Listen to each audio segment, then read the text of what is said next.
Nganjëherë, kur fëmijët e mi ishin të vegjël, doja vetëm pak qetësi. Doja një natë ku shtrati të ishte vetëm për mua, pa këmbët e vogla që më zgjonin gjatë natës. Nganjëherë, doja edhe pak kohë për vete, vetëm që të mund të gatuaja në qetësi. Por vitet kaluan shumë shpejt. Dhe sot, shtëpia është shumë e qetë. Shtrati është bosh dhe tryeza nuk është më plot si dikur.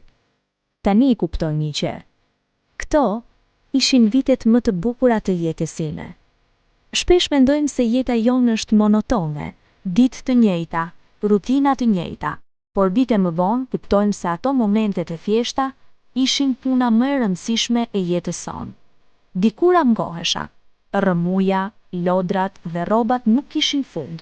Sot shtëpia është e qetë, shumë e qetë, dhe do t'jepja gjithçka vetëm për ta dëgjuar edhe një herë të qeshurën e tij. Dikur mendoja se trupi im nuk ishte më si më parë, më i butë, më i ndryshuar, por vite më vonë kuptova, ai trup krijoi jetë dhe ishte më i fortë dhe më i bukur se sa e kuptoja atëherë.